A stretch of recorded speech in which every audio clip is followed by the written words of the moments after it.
An explosion of applause at a Hattiesburg graduation, but if you take a closer look, you'll find it's not the typical ceremony. Now the graduates are fixing to face life. Without, they're fixing to face life every day. Bittersweet is the celebration of the beginning of a hard fight, avoiding a return to the roads that led down a path of destruction and heartache. They've hit rock bottom. They've lost everything, their families, any material thing they've lost chasing that high.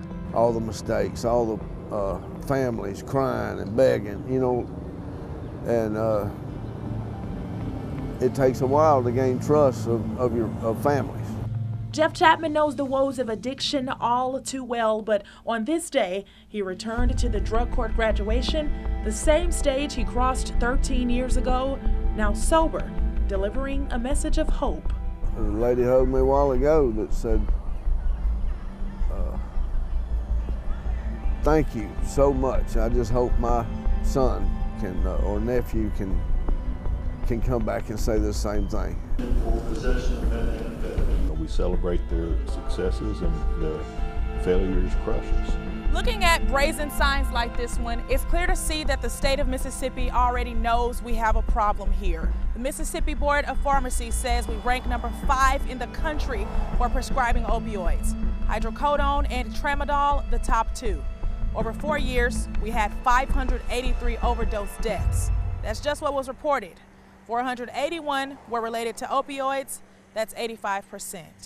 But the part of opioid addiction that is rarely touched is what happens after you decide to put that pain in the past. It takes dedication, time, and support. When I saw that, for something, it clicked. Look, this isn't a halfway program. It's all or nothing.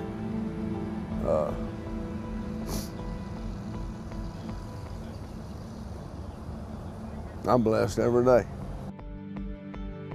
Treatment is the very beginning of the process, and a lot of times when family members send their family members here, they're thinking, oh, they're going to get out and be fixed, and that is actually not the case at all. Leah Claire Bennett sees the other side of addiction every day at Pine Grove Behavioral Health and Addiction Services in Hattiesburg. It's a place dedicated to helping former addicts and their families through a life-changing process. Yes, your loved one is in treatment, but there's a lot of work for the person or the family back home, because the whole system has to shift in order for recovery to be successful. Bennett says Pine Grove offers continuous classes after the fact, piecing together a sense of self-love shattered by trauma. So there's a grieving process oftentimes that will come along with that, and the recovery doesn't mean miserable or misery for the rest of your life. Chapman says it was a sponsor and consistent meetings that helped him stay afloat after crossing this stage. He agrees that people, places, and things have to change. All this didn't mean anything before. I wanted them, but I didn't want to put out the effort. I couldn't. Drugs took over all that. Some of the things that are really difficult, especially for lots of people, is that they can't go back and have the same life that they had before. Regardless of the avenue one takes to conquer that need to numb the nervous system. Every day's a struggle. Not really a struggle. Every day just got to ask God to go with me and help me on decisions. Making it to the other side of addiction is not the end. It's a never-ending journey. They need their families clapping as they make the climb. Life is neat.